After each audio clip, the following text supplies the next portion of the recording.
दस की करा तेरे पे मरा कह लैण दे। हेलो नमस्ते, क्या हाल चाल है मेरे दोस्तों आप लोगों के। आज के हमारे वीडियो में हम स्टार्ट कर रहे हैं एक नया चैप्टर और उसका नाम है क्लबिंग ऑफ इनकम, यानी किसी और की इनकम आपकी इनकम में क्लब हो जाएगी। कई लोग कहेंगे ये अच्छी बात नहीं है, किसी और का कमाया हुआ पैसा हमारे लिए क्यों टैक्सेबल हो रहा है सर। यार तभी होगा जब आप चालाकी करने की कोशिश करेंगे, वरना इनकम टैक्स डिपार्टमेंट को सपना नहीं आ रहा है कि किसी और की इनकम को वो आपके लिए टैक्सेबल कर देंगे। आपने कुछ चालाकी करी होगी, इसके लिए ऐसा मैकेनिज्म बनाया हुआ है। जैसे कि फॉर एग्जाम्पल ये है हमारे मिस्टर ए, बहुत पैसा कमाते हैं, खूब पैसा कमाते हैं। और ये है मिसेज ए, ये खूब पैसा खर्च करती है। अब भाई हस्बैंड कमा रहे हैं तो ये खर्च भी करेगी ना। ये देखिए क्या ड्राइंग बनाई है मैंने। ये मिसेज ए, ये मिस्टर ए, खूब पैसा कमाते हैं, ये खूब पैसा खर्च करती है। बट कहीं ना कहीं मिस्टर ए को चिंता है कि अगर मैं 50 लाख रुपए कमा रहा हूँ तो बहुत सारा मुझे टैक्स देना पड़ रहा है। अगर मैं अपने कुछ सोर्सेज जो कि सैलरी नहीं है, हो सकता है कि हाउस का रेंट हो सकता है कि बैंक की एफडी का इंटरेस्ट हो सकता है ऐसे कुछ और एसेट हो जिससे रेगुलर इनकम आती हो। अगर मैं वो एसेट्स खुद ना ओन कर अपनी वाइफ को ट्रांसफ़र कर दूं तो बात तो एक ही रहेगी, पैसा तो घर में ही रहेगा, पर जो इनकम अब रिसीव होगी वो मैं कह सकता हूँ कि मेरे लिए नहीं, मेरी वाइफ के लिए रिसीव हो रही है, क्योंकि उसकी ओनर मेरी वाइफ है। तो कहीं ना कहीं जो है मैं ये कह सकता हूँ कि क्योंकि इनकम वाइफ ने कमाई है तो उसके लिए टैक्सेबल होनी चाहिए। बट ये चालाकी नहीं चलेगी सर, क्योंकि आपने जो एसेट ट्रांसफ़र करे उसके बदले आपने एडिक्वेट कंसिडरेशन नहीं लिया और अपने चहीते इंसान को ट्रांसफ़र करा ताकि पैसा घर के घर में रहे, या फिर उस पैसे को आप बाद में निकाल लें। तो ये चीज़ आप नहीं कर सकते हैं। अगर ऐसा करेंगे तो जो एसेट ट्रांसफ़र करा है उससे आने वाली इनकम वाइफ के लिए टैक्सेबल ना होकर आपके लिए टैक्सेबल होगी। जिस हेड की इनकम है वो उसी हेड में आपके लिए टैक्सेबल होगी, यानी कि क्लब हो जाएगी। इसको बोलते हैं क्लबिंग ऑफ इनकम। पूरा चैप्टर देखने के लिए आप ज्वाइन कर सकते हैं हमारा टैक्सेशन का बैच learnzup.com पर। आपकी स्क्रीन पर आ रहा है वेबसाइट का नाम और नीचे लिंक भी आ रहा है डिस्क्रिप्शन में, तो वहाँ से आप पूरा लेक्चर परचेज कर सकते हैं, पूरे वीडियोस ले सकते हैं। Income of other person included in assessee's total income. हाँ जी, कौन कौन से सेक्शन है इन पर चर्चा करेंगे। ज़्यादा बड़ा चैप्टर नहीं है, सिर्फ 2 पेजेस का है। कोशिश करेंगे कि आज की क्लास में कंप्लीट हो जाए। काफ़ी डिटेल डिस्कशन होने वाला है और क्लबिंग ऑफ इनकम आपका पूरी तरह से हम कंप्लीट कर लेंगे।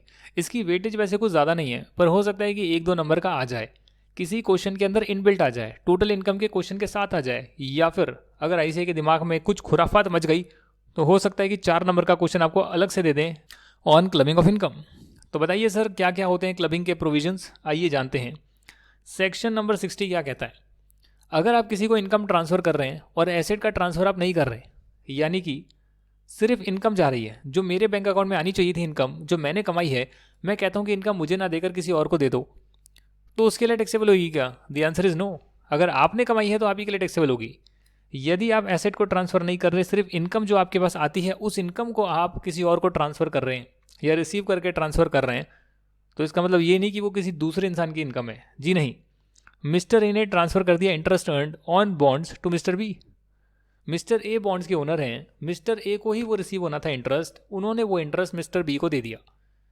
अब ये कहेंगे मिस्टर बी के लिए टैक्सेबल कर दो, दी आंसर इज़ नो। आप ही के लिए टैक्सेबल होगा सर। और अगर आप ऐसे ट्रांसफ़र कर भी रहे हैं अपना इंटरेस्ट को, अपनी इनकम को किसी और इंसान को, तो भी वो आप ही के लिए क्लब हो जाएगी, आप ही की इनकम में टैक्सेबल होगी। ये है आपका सेक्शन नंबर 60। दूसरा है सेक्शन नंबर 61, और ये सारे सेक्शन क्लबिंग के सेक्शन है। दूसरा सेक्शन कहता है कि अगर आप रिवोकेबल ट्रांसफर ऑफ एसेट करते हैं, पहले वाले प्रोविजन ने बोला एसेट को ट्रांसफर नहीं कर रहे, इनकम को ट्रांसफर कर रहे हो, नहीं चलेगा। आप सोचते हैं अच्छा यार मैं एसेट भी ट्रांसफर कर देता हूँ, बाद में एसेट को खुद ले लूंगा, थोड़े समय के लिए किसी को ट्रांसफर कर देता हूँ, इनकम जो आएगी उसके लिए टैक्सेबल होगी, मेरी स्लैबरेट में टैक्सेबल नहीं होगी, मैं काफ़ी इनकम कमाता हूँ, उससे वो पैसे कैश में ले लूंगा बाद में, और एसेट भी बाद में ले लूंगा। तो अगर आपने एसेट का रिवोकेबल ट्रांसफर करा है, यानी कि टेम्पररी ट्रांसफर करा है जिसको वापस लिया जा सके, उस केस में जो इनकम आएगी वो इनकम आप ही के लिए टैक्सेबल होगी, ना कि उस इंसान के लिए जिसको आपने थोड़े समय के लिए वो एसेट दिया है। टेम्पररी ट्रांसफर, हाँ जी, if transfer is not revocable during the life time of transfer, मैं ट्रांसफर कर रहा हूं और मेरे जीते जी वो एसेट मुझे दोबारा नहीं मिलेगा, ऐसा ट्रांसफर को हम इररिवोकेबल ट्रांसफर बोलते हैं। और उस केस में जो भी इनकम अर्न करी जाएगी वो मेरे लिए टैक्सेबल नहीं होगी। पर जो इनकम टेम्पररी ट्रांसफर से अर्न करी जाएगी वो ट्रांसफर के लिए जिसने ट्रांसफर करा है थोड़े समय के लिए उसी इंसान के लिए टैक्सेबल होगी उस एसेट से आने वाली income. Is this point clear? Example के तौर पे मिस्टर ए अपना हाउस ट्रांसफर करते हैं to mister B till Diwali of 2019। आप 2020 कर लीजिएगा या 2021 कर लीजिएगा, मैंने अपडेट नहीं करा है, कोई फर्क नहीं पड़ता है। Income earn from house will be clubbed in the income of mister A. घर के ओनर है मिस्टर ए, उन्होंने घर दिया मिस्टर बी को, तो मिस्टर बी को जो रिसीव होगा रेंट वो मिस्टर बी के लिए टैक्सेबल होना चाहिए क्योंकि मिस्टर बी इसके ओनर बन गए। बट यहाँ पर एक कैच है, क्लबिंग के प्रोविजन कहते हैं क्योंकि ये टेम्पररी ट्रांसफर था टिल दिवाली ऑफ 2020, तो इसीलिए जो इससे इंटरेस्ट आएगा वो मिस्टर ए के लिए ही टैक्सेबल होगा। आगे बढ़ेंगे सेक्शन नंबर 64 और इसके कई सारे सबसेक्शन हैं। पहले सबसेक्शन के कई सारे क्लॉजेज हैं और इन क्लॉजेज में बहुत सारी गहरी बातें लिखी हुई है जिसमें से क्वेश्चन आ सकता है और मैं आज ही क्लास में आपको ये पूरा चैप्टर करवाने वाला हूँ। यस, लंबा बने कोई फ़र्क नहीं पड़ता, मुझे ये पूरा चैप्टर आज ही कंप्लीट कराना है जी। मुश्किल है, मुश्किल होगा, पर एक ही वीडियो में पूरा दूंगा आपको ताकि इसको आप एक बार देखें, 2 बार देखें, 3 बार देखें, एक ही वीडियो में पूरा क्लबिंग ऑफ इनकम का कॉन्सेप्ट क्लियर कर लें। और हालांकि इंट्रोडक्शन में मैं आपको काफ़ी कुछ करवा चुका हूँ।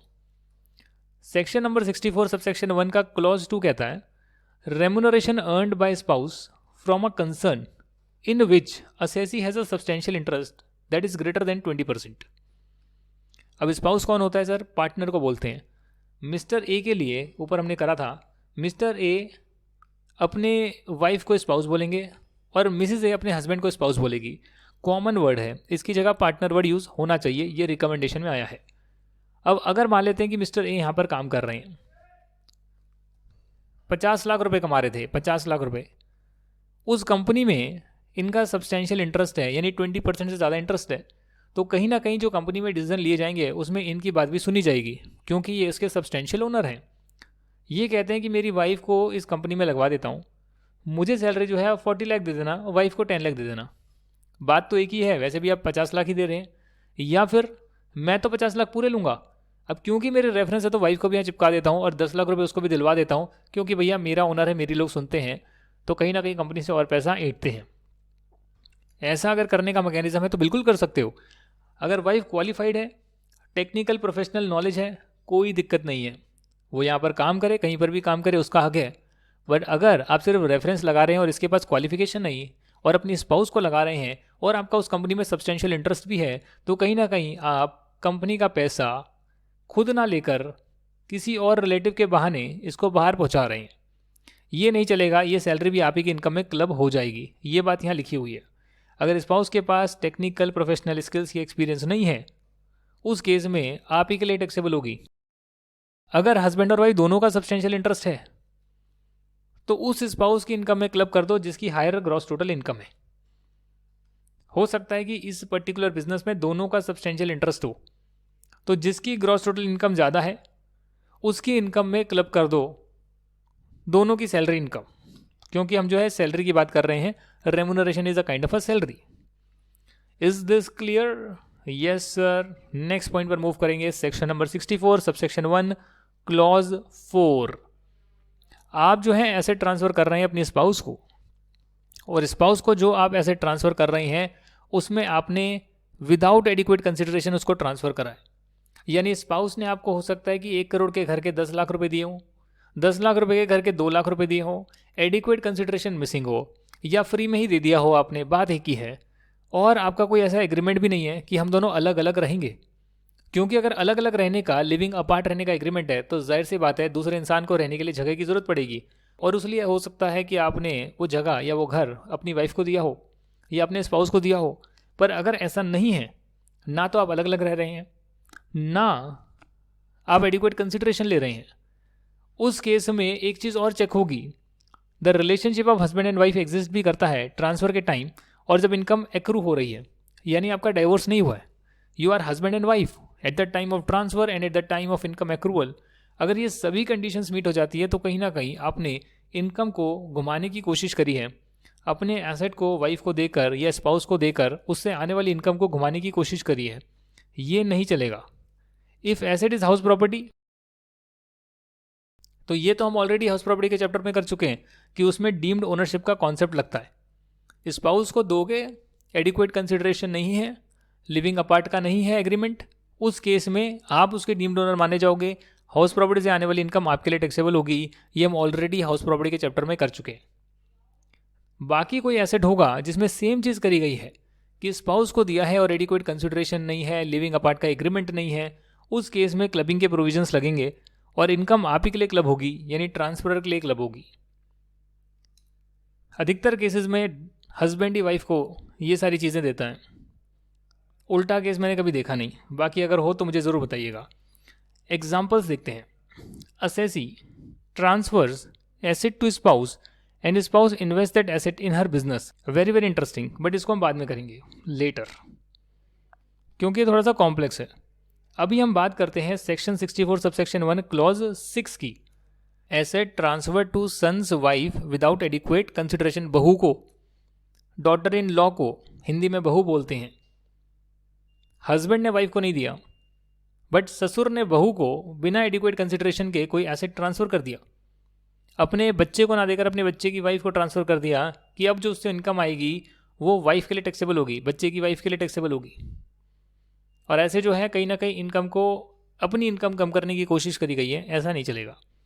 जो उस एसेट से इनकम आएगी वो ट्रांसफर के लिए ही टैक्सेबल होगी अगर रिलेशनशिप डॉटर इन लॉ के साथ एग्जिस्ट करता है, both at the time of accrual and at the time of clubbing.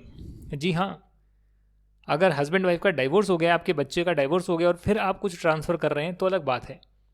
But अगर हस्बैंड वाइफ का रिलेशनशिप है और वो आपकी डॉटर इन लॉ ही है, तो एक तो है कि हस्बैंड अपनी वाइफ को दे रहा था, दूसरा है कि फादर इन लॉ अपनी डॉटर इन लॉ को दे रहे हैं, अपनी डॉटर इन लॉ को दे रहे हैं विदाउट एडिक्वेट कंसिडरेशन, तो वो भी नहीं चलेगा और ट्रांसफर के लिए ही उस एसेट से आने वाली इनकम टैक्सेबल होगी। यहाँ तक की बात क्लियर है सर? सेक्शन 64 सब सेक्शन 1 का क्लॉज 7 भी आ रहा है। क्लॉज 7 क्या कहता है? ये कहता है कि income from asset transferred for the benefit of spouse without adequate consideration. इसका क्या मतलब हो गया? इसका ये मतलब हो गया कि आपने एसेट को ट्रांसफ़र नहीं करा अपने स्पाउस को, आपने किसी और को ट्रांसफ़र करा। देखिए, ये है लड़का और ये है लड़की। क्या बना रहा हूँ? अरे ऐसे तो नहीं होती लड़की भाई, ये क्या बना दिया मैंने। अब जो भी है यार, ऐसी ड्राइंग है मेरी। ये लड़का है, ये लड़की है, मतलब ये हस्बैंड है, ये वाइफ है, ये स्पाउस है इसकी, ये हस्बैंड है। हस्बैंड के लिए स्पाउस है, मतलब उसकी वाइफ है। हस्बैंड ने क्या कहा? उसने कहा कि भाई देखो, मैं अगर विदाउट एडिक्वेट कंसिडरेशन अपनी वाइफ को दूंगा तो उस एसेट से आने वाली इनकम मेरे लिए टैक्सेबल होगी। तो मैं क्या करता हूँ, अपने दोस्त राकेश को कोई एसेट, कोई पैसा, कोई एफडी, कुछ भी जो है मैं उसको ट्रांसफ़र कर देता हूँ। बट ये जो इनकम आएगी ना, वो मैं इसको कहता हूँ कि वो मेरी वाइफ के लिए तू खर्च करियो। जो सामान इसको खरीदना है या जो पैसे इसको ज़रूरत है वो पैसे इसको तू दे दियो। तो यहाँ पर आप एसेट किसी और को ट्रांसफ़र कर रहे हैं, but for the benefit of spouse. या फिर इनके पिताजी हैं, इनके फादर हैं, वो अपनी डॉटर इन लॉ को डायरेक्टली दे रहे थे, तो यहाँ आपने देखा क्लबिंग के प्रोविजन लग गए थे। अगर एडुकेट कंसिडरेशन मिसिंग था तो ये भी चालाकी करते हैं और ये कहते हैं कि चलो मैं इसको नहीं देता, मैं किसी और को देता हूँ और वो इसके बेनिफिट के लिए उस एसेट को यूज़ करेगा। इन दोनों ही केसेस में एसेट से आने वाली इनकम अगर इन्होंने ट्रांसफ़र करा तो इसके लिए टैक्सेबल होगी, इन्होंने ट्रांसफ़र करा तो इनके लिए टैक्सेबल होगी। Simple as that. ट्रांसफरर जो है उसके लिए टैक्सेबल होगी आने वाली income. Section number 64 sub section 1 clause 8, जो मैंने आपको बात समझाई है वही दे रखा है। और ऊपर वाले दोनों ही केसेस में 7 और 8 दोनों ही क्लॉजेज में जो असेसी है वो ट्रांसफ़र कर रहा है asset to any person who uses that asset for the benefit of assessee's spouse और assessee's daughter in law. Income earn from such asset will be taxable for the assessee. ये मैं आपको समझा चुका हूँ। डॉटर इन लॉ या spouse के benefit के लिए उस एसेट को यूज़ कर रहा है, नहीं चलेगा सर। आने वाली इनकम आप ही के लिए टैक्सेबल होगी। तो क्या समझे आप? सिर्फ इनकम ट्रांसफ़र कर रहे थे, नहीं चलेगा। एसेट टेम्पररी ट्रांसफ़र कर रहे थे, नहीं चलेगा। रेमुनरेशन दिलवा रहे हो जिस कंसर्न में आपका सब्सटेंशियल इंटरेस्ट है, दोनों का सब्सटेंशियल इंटरेस्ट है, जिसकी इनकम ज़्यादा है उसमें दोनों की सैलरी क्लब हो जाएगी, सैलरी की इनकम में टैक्सेबल होगी। स्पाउस को ऐसे ट्रांसफ़र करोगे या डॉटर इन लॉ को करोगे या फिर इनडायरेक्टली उसके बेनिफिट के लिए किसी और को ट्रांसफ़र करोगे, सभी सूरत हाल में आने वाली जो इनकम है उस एसेट से वो आप ही के लिए टैक्सेबल होगी, जिसने ट्रांसफ़र करा उसी के लिए टैक्सेबल होगी। ये प्रोविजंस को मैंने दोबारा से बता दिया है। इतनी सिंपल सी बात है, ज़्यादा कुछ भी नहीं है। अब बाकी तो हर चीज़ का एक केस बन सकता है, एक एग्जाम्पल बन सकता है और डिटेल में डिस्कशन के लिए, पर जो बात बताइए वो इतनी ही है। अगर आपको ये बात याद हो गई तो आप कुछ भी क्वेश्चन कर सकते हैं, नहीं तो जब हम क्वेश्चंस करेंगे तब आप इसको इम्प्लीमेंट करके देख लीजिएगा। बात करेंगे माइनर चाइल्ड की, वेरी वेरी इंपॉर्टेंट। कई बार पेपर में क्वेश्चन पूछा जाता है, और क्या क्वेश्चन होता है ये, सेक्शन नंबर 64 क्लॉज 1A या सबसेक्शन 1A, जो भी आप बोलना चाहें, सबसेक्शन बोल लीजिएगा। 64 1A में लिखा हुआ है कि अगर कोई माइनर चाइल्ड है, यानी जिसकी उम्र 18 साल से नीचे है, वो होता है माइनर चाइल्ड। माइनर चाइल्ड अगर कोई होगा, उस केस में माइनर चाइल्ड की इनकम पेरेंट्स की इनकम में ऐड होती है। उस पेरेंट्स की इनकम में ऐड होती है जिसकी इनकम ज़्यादा है, और एक बार उस पेरेंट की इनकम में ऐड हो गई तो हर बार जो है उसी पेरेंट की इनकम में उस माइनर बच्चे की इनकम ऐड होती रहेगी। अब इसमें क्या कहते हैं कि जो भी माइनर चाइल्ड की इनकम है, 15,000 रुपये, 10,000 रुपये, जो भी है, उसमें से आप 1500 माइनस कर सकते हैं सेक्शन नंबर 10 सब सेक्शन 32 में। अगर आपके 5 माइनर चाइल्ड हैं तो पर चाइल्ड आप 1500 माइनस कर सकते हैं। तो एक चाइल्ड ने कमाए 1000, एक ने कमाए 15,000, एक ने कमाए 2000, एक ने कमाए 3000, तो पर चाइल्ड जो है उसमें 1500 माइनस कर सकते हैं। बट अगर ऊपर 1000 रुपये आ रहा है तो 1000 से ज़्यादा माइनस आप नहीं कर पाएंगे। 15,000 आ रहा है, 1500 माइनस कर सकते हैं। 2000 आ रहा है, 1500 माइनस कर सकते हैं। 3000 आ रहा है, 1500 माइनस कर सकते हैं। 1500 माइनस कर सकते हैं। 1032 की एग्जेम्पशन आप कह सकते हैं, सेक्शन 1032 की एग्जेम्पशन आप कह सकते हैं, ये देखिएगा। बट कई लोग इसको डिडक्शन भी बोलते हैं, क्योंकि इनकम से डिडक्ट करा जा रहा है। आपकी मर्जी, जो मर्जी बोल लीजिए, डिडक्शन भी बोल सकते हैं, हालांकि है सेक्शन 10 में, जो कि एग्जेम्पशन का सेक्शन है। अच्छा सर, इसमें एक ट्विस्ट भी है। आपने देखा होगा बहुत सारे शोज आते हैं, डांस इंडिया डांस, ओ या डांस इंडिया डांस, या हम हैं सुपर डांसर। फिर इंडियन आइडल भी आता है, फिर डांस प्लस भी आता है, हम सबको दिखाएंगे, हम सबको दिखाएंगे, वी आर सुपर डांसर्स। अब पता नहीं यार, बहुत सारे आते हैं आपके शोज़ आते हैं। उस शो में जो विनर होता है, जो छोटे छोटे बच्चों का शो आता है, उसमें उनको 5 लाख रुपए, 10 लाख रुपए, 50 लाख रुपए तक मिलते हैं। उसके बाद हो सकता है कि वो यहाँ पर ना आकर कोई स्टेज पर शो करे, हो सकता है कि माइनर कोई पेंटिंग करे, कोई पेंटिंग कर जो है पैसा कमाए। यानी कि अगर माइनर ऐसा काम कर रहा है जिसमें उसके स्किल्स इन्वॉल्व हैं, उसका टैलेंट इन्वॉल्व है, उसकी मेहनत लग रही है, फिजिकल वर्क, अगर ऐसा कुछ माइनर ने पैसा कमाया है तो वो उसी के लिए टैक्सेबल होगा, वो पेरेंट्स की इनकम में क्लब नहीं होगा। Very very simple. अगर माइनर ने अपने टैलेंट से कमाया है तो उसके लिए ही टैक्सेबल होगा। और अगर माइनर डिसेबल्ड भी है, माइनर अगर डिसेबल्ड भी है या मैनुअल वर्क से कमा रहे या अपने टैलेंट से कमा रहे, तो उस केस में क्लबिंग नहीं होगी। हाँ जी, डिसेबल्ड के केस में भी क्लबिंग नहीं होगी। मेहनत कर कर कमा रहे हैं उसमें भी क्लबिंग नहीं होगी। अपने टैलेंट से कमा रहे हैं, स्पेशलाइज नॉलेज से कमा रहे हैं, उसमें भी क्लबिंग नहीं होगी। माइनर के लिए ही टैक्सेबल होगा। माइनर का भी पेन लिया जा सकता है और वो रिटर्न जो है अपनी खुद की नहीं भरकर, मतलब वो खुद नहीं भरकर अपने गार्डियन के थ्रू भरवाएगा। तो ये चीज़ करी जा सकती है। एग्जाम्पल के तौर पर मिस्टर ए है, ये एक माइनर चाइल्ड है जो कि इंटरेस्ट कमा रहे हैं 15,000 का, यानी ना ही अपनी मेहनत से कमा रहा है, ना ही फिजिकल वर्क से कमा रहा है, और ना ही ये डिसेबल्ड, ऐसी कोई इन्फॉर्मेशन गिवन नहीं है। पेरेंट ए है वो 2 लाख कमाते हैं, पेरेंट बी 3 लाख कमाते हैं। तो जो 15,000 रुपये है वो पेरेंट बी की इनकम में क्लब होगा। कैसे होगा? इनकम फ्रॉम अदर सोर्सेज, जो भी पेरेंट बी की इनकम है, प्लस उसमें ऐड हो जाएगा 15,000 रुपये, और 15,000 से आप जो है माइनस कर लेंगे 1500। ये प्लस क्यों लिख दिया, माइनस कर लेना इसको, माइनस कर लेंगे 1500 तो आएगा 13,500, और उसमें फिर आप ऐड करेंगे जो इनकी खुद की इनकम है, तो टोटल इनकम आ जाएगी 3,13,500। यानी इसको हमने बोला क्लब कर दिया हमने, क्लबिंग के प्रोविजंस लग गए। ओके सर, और बताइए सर, और क्या बताना चाहते हो आप? और मैं आपको बताना चाहता हूँ सेक्शन नंबर 64 सबसेक्शन 2, अगर कोई मेंबर है हिंदू अनडिवाइडेड फैमिली का और वो ट्रांसफ़र करता है अपनी personal property to the common stock of Hindu undivided family without adequate consideration, क्या होता है सर ये मैं आपको बताता हूँ। आप लोगों की एक फैमिली है, ये हैं, इनके छोटे छोटे बच्चे हैं, ये है एक Hindu undivided family. Hindu undivided family का मतलब ये नहीं होता है कि जो फादर कमा रहे हैं, जो मदर कमा रही है, वो हिंदू अनडिवाइडेड फैमिली की इनकम होगी, या हिंदू अनडिवाइडेड फैमिली के वो एसेट्स होंगे जो आपने प्रॉपर्टी वगैरह लिए। जी नहीं, हिंदू अनडिवाइडेड फैमिली का मतलब है कि जो इन्होंने नहीं कमाया बट इनके एंसेस्टर से इनको मिला, पुश्तैनी, वो सारा का सारा हिंदू अनडिवाइडेड फैमिली का एसेट माना जाएगा, वो आपका पर्सनल एसेट नहीं माना जाएगा। It will be treated as Hindu undivided family के एसेट्स, एंसेस्ट्रल प्रॉपर्टी, ठीक है ना। आप बड़े हो जाते हैं, ये अपनी इनकम कमा रही है, अपनी इनकम कमा रही है, इनके लिए टैक्सेबल, इनकी इनकम इनके लिए टैक्सेबल, बच्चे थोड़े बड़े हो गए, ये भी कमा रहे हैं, इनकी इनकम जो है वो इनके लिए टैक्सेबल। और हफ के पास वो कॉमन प्रॉपर्टी है जो एंसेस्ट्रल प्रॉपर्टी आई थी, उससे भी हो सकता है इनकम आ रही हो, वो हफ के लिए टैक्सेबल, जिसका आप अलग पैन नंबर ले सकते हैं। अब अगर कोई इंसान इनमें से चाहे कि भैया मैं अपनी कुछ प्रॉपर्टी जो है हफ के नाम करना चाहता हूँ, अपना स्टॉक जो है, मतलब अपना जो प्रॉपर्टी है वो हफ के कॉमन स्टॉक में डालना चाहता हूँ, तो वो डाल सकता है। और जब तक हफ का पार्टीशन नहीं होता तब तक उससे आने वाली इनकम आप ही के लिए टैक्सेबल होगी जिसने ट्रांसफ़र करी है। क्यों?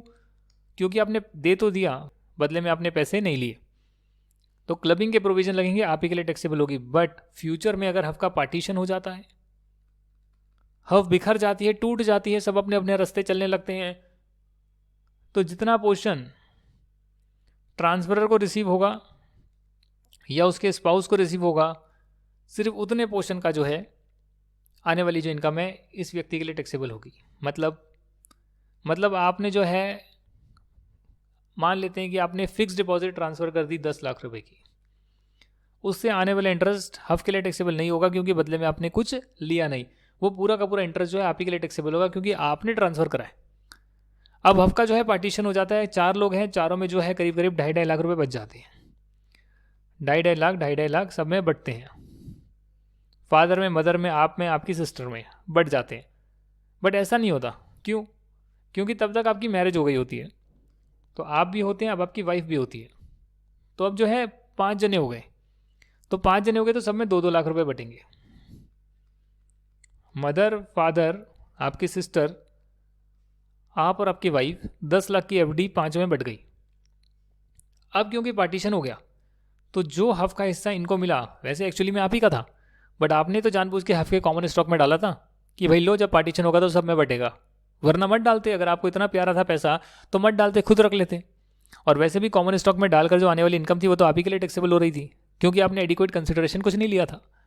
अब पार्टीशन हो गया तो ये सब में बट गई, क्योंकि ये सब में बट गई तो ये लोग तो अपने अलग अलग निकल लेंगे, पर ये जो हिस्सा है आप ही का हिस्सा, आप ही के स्टॉक का हिस्सा, कुछ आपको मिला और आपकी वाइफ को मिला, ये पोर्शन अभी भी, इससे आने वाली इनकम अभी भी आपके लिए टैक्सेबल होगी। क्यों? क्योंकि आपने दिया और बदले में कुछ नहीं लिया। सर जैसे क्लबिंग इनकम की होती है तो क्या लॉस की भी क्लबिंग हो सकती है क्या? ऑफ कोर्स हो सकती है। आपने कोई एसेट ट्रांसफ़र करा, उस एसेट से आने वाली इनकम की जगह लॉस भी तो आ सकता है, तो लॉस भी क्लब होगा। सर आप हाउस प्रॉपर्टी ट्रांसफ़र करते हैं या कोई और एसेट ट्रांसफ़र करते हैं, उससे अगर लॉस आया तो लॉस भी क्लब होगा जी। एसेट आपने ट्रांसफ़र करा, उससे इनकम कमाई, उस इनकम को क्लब कर लिया, उस इनकम से और इनकम कमाई, उसे क्लब नहीं करेंगे। 10 लाख की फिक्स डिपॉजिट ट्रांसफ़र करिए अपने स्पाउस को, इस पर जो है 5% का इंटरेस्ट मिला 50,000 रुपीज़ स्पाउस को, क्योंकि मैंने स्पाउस को एफडी दी और बदले में कुछ नहीं लिया, तो ये जो इंटरेस्ट है ये मेरे लिए टैक्सेबल होगा, तो इसे मिस्टर ए जो हैं वो टैक्सेबल बनाएंगे अपने लिए, अपनी इनकम में ऐड करेंगे, इनकम फ्रॉम अदर सोर्सेज में। स्पाउस ने 50,000 अपने बैंक अकाउंट में रखे और इससे इन्होंने और 5,000 रुपये कमा लिए, ये 5,000 रुपये स्पाउस के लिए टैक्सेबल होंगे, ना कि आपके लिए। यानी इनकम से इनकम जो कमाई जा रही है वो स्पाउस के लिए टैक्सेबल होगी, या जिसके पास भी है उसके लिए टैक्सेबल होगी, ना कि आपके लिए। कैपिटल गेन अगर आपने अर्न करा है एसेट ट्रांसफ़र करके, उसे भी क्लब करना जरूरी होगा। आपने क्या किया कि जो आपके पास हाउस प्रॉपर्टी थी या कोई भी कैपिटल एसेट था, वो कैपिटल एसेट आपने अपने स्पाउस को दे दिया और उसने बेचकर जो है कैपिटल गेन कमा लिया, तो ये कैपिटल गेन आपके लिए टैक्सेबल होगा। आपके लिए क्लब होगा। Simple as that. Section number 65 कहता है, कि स्पेशल सेक्शन है, वो कहता है कि जो भी एसेट ट्रांसफ़र करा है उस पर जो टैक्स निकल कर आया है वो वैसे तो आपके लिए क्लब होगा, तो आपसे जो है लिया जा सकता है, टैक्स वसूला जा सकता है, पर वो टैक्स जो है स्पाउस से ही वसूला जा सकता है। क्या हो गया इसका मतलब? इसका मतलब अगर आपने कोई एसेट को मिस्टर ए ने मिसिज ए को ट्रांसफ़र किया, इन्होंने सेल कर दिया, कैपिटल गेन आया, इस कैपिटल गेन का जो है पोर्शन आपकी इनकम में क्लब होगा। अगर आप भाग गए और आपसे टैक्स नहीं लिया जा सकता तो ये टैक्स ट्रांसफरी से भी वसूला जा सकता है। ये प्रोविजंस डाले हुए हैं। तो क्या हमने सारे क्वेश्चन आंसर्स कर लिया? हमने सारा क्लबिंग का चैप्टर कर लिया? The answer is no. हमने एक इसमें बहुत इंपॉर्टेंट जो प्रोविज़न है वो हमने नहीं करा। वो करवाने के बाद आपके जो है पूरा का पूरा चैप्टर हो जाएगा। सर आप बताइए कि ये जो आपका बैच चल रहा है, क्या ये रेगुलर बैच है या ये फास्ट ट्रैक बैच है या ये रिवीजन बैच है? ये कौन सा बैच है हमें समझ नहीं आ रहा, क्योंकि आप जो है 40 घंटे के अंदर जो है पूरा इनकम टैक्स करा देते हैं और 30 घंटे में तो रिवीजन डलती है यूट्यूब पे बहुत सारे फैकल्टीज़ की इनकम टैक्स की। कई लोगों के रेगुलर वीडियोज़ होते हैं 200 घंटे के, 220 घंटे के, और 220 घंटे में आपका पूरा ग्रुप 1 हो जाता है। तो ऐसा आप क्यों कर रहे हैं? इतना जल्दी हमें क्यों पढ़ा रहे हैं? देखिए आंसर बहुत सिंपल सा है। जब हम ज़्यादा पढ़ते हैं तो ज़्यादा पढ़कर मोनोटोनस हो जाता है, एफिशिएंसी नहीं आती है, उतना समय बर्बाद हो जाता है आप लोगों का, और पढ़ना तो इतना सही होता है। तो यार यही चक्कर है कि हम इतना ज़्यादा मैं पढ़ाकर मैं क्या जस्टिफाई करूँगा यार। 200 घंटे मुझे बिलीव नहीं होते कि 200 घंटे की पढ़ाई ज़रूरी है। अल्टीमेटली आपको प्रोविजंस की क्लैरिटी चाहिए। आपने सुन लिए प्रोविजन, उसके बाद आपकी सेल्फ स्टडी है। अगर जो मैंने बोला वो सुनने से आपको चीज़ें क्लिक हो गई, समझ में आ गई, तो फिर आपकी सेल्फ स्टडी है।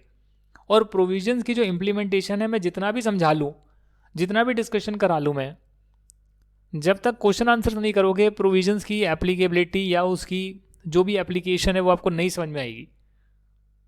अरे मैंने देखा है यार, इतने बड़े बड़े टीचर्स जो हैं 10-10, 20-20 साल से पढ़ा रहे हैं, 20 ईयर से पढ़ा रहे हैं, चाहे वो इतने एग्जाम्पल्स दे दें, सिंपल कॉन्सेप्ट करा दें, बच्चा हमेशा क्वेश्चन में अटक ही जाता है।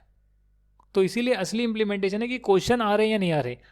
पढ़ाने का तरीका क्या है कि टू द पॉइंट पढ़ाना है। टू द पॉइंट जो है वो सीधा बता दिया। कईयों को क्या है, बस बैठकर आपको क्या, आपको बैठकर सुनना ही तो है।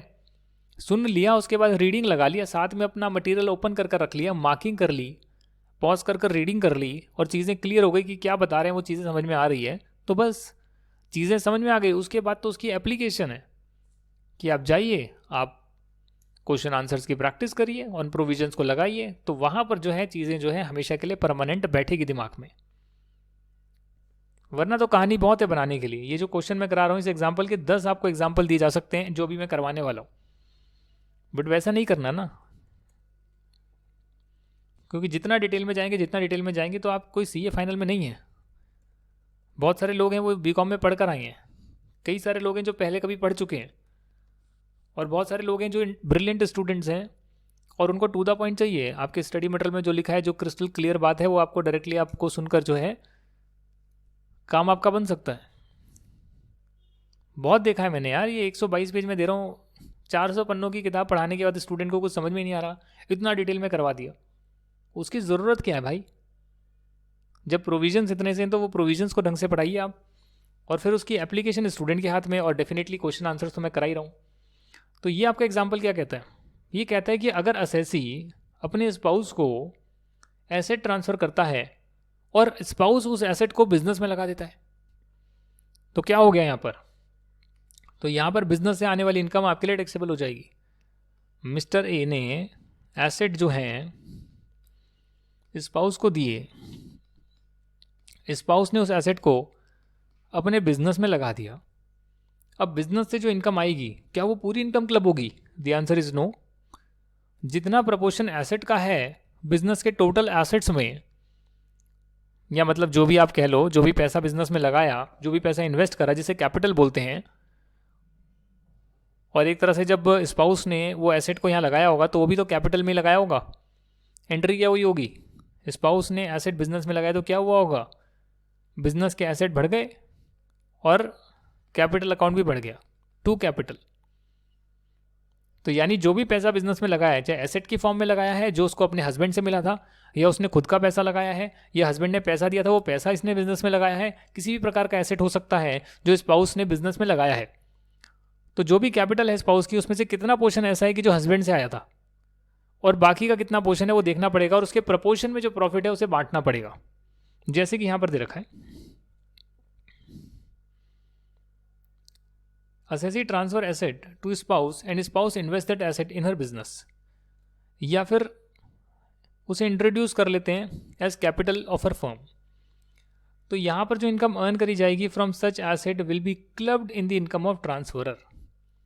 कितनी इनकम? भाई जितना उसने एसेट दिया अपनी स्पाउस को और वो asset as a capital contribution लगा, जितना उसका प्रपोर्शन है उतना प्रपोर्शन की इनकम क्लब होगी। और ये आप कब चेक करेंगे? Amount invested. ये वेरी वेरी इंपॉर्टेंट है, जहाँ पर लोग फंस जाते हैं।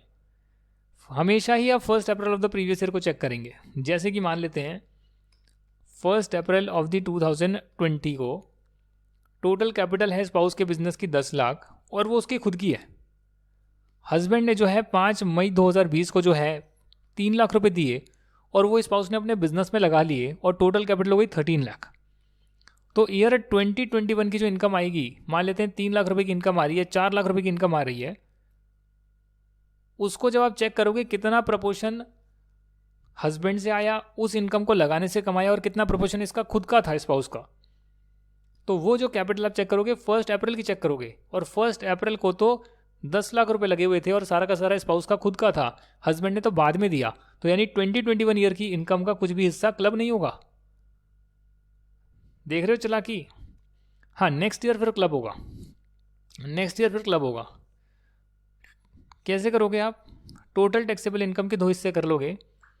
ये टोटल इन्वेस्टमेंट है और ये जो ऐसे ट्रांसफर करे उसको आपने लगाया, तो कितना प्रोपोर्शन इनकम क्लब होना चाहिए वो आप देख सकते हैं। उदाहरण के तौर पे डेफिनेटली एग्जांपल आ रहा है, मैं आपको कर दिखाऊंगा। मिसिज ए का बिजनेस है और उनकी 1 अप्रैल को कैपिटल है 2 लाख रुपए। उनके हस्बैंड ने 10 अप्रैल को जो है 1 लाख रुपीज़ और दे दिए, गिफ्ट कर दिए, जो कि मिसेस ए ने अपने बिजनेस में लगा दिए। 1920 का प्रॉफिट था 1.6 लाख रुपीज़। तो 1920 में कुछ भी क्लब नहीं होगा। क्यों नहीं होगा? क्योंकि 1920 में 1 अप्रैल को हस्बैंड ने कितना लगाया था? 0 रुपीज़, 0। 1 अप्रैल को देखा जाता है हमेशा ही। 1 अप्रैल को हस्बैंड का पैसा नहीं लगा हुआ था, तो उस वाले साल की जो इनकम है वो क्लब नहीं होगी। पर जब 1920 पूरा हो गया तो 1920 के बाद जब 1 अप्रैल 20 स्टार्ट होगा, उस 1 अप्रैल 20 में देख रहा हूँ कि 2 लाख रुपए मेरे खुद के थे, 1 लाख रुपीज़ मेरे हस्बैंड ने दिए और 1.6 लाख मैंने कमा लिए। तो मेरी टोटल कैपिटल हो गई 4.6 लाख रुपीज़। इस 4.6 लाख में 1 लाख रुपए मेरे स्पाउस से आए थे, हस्बैंड से आए थे।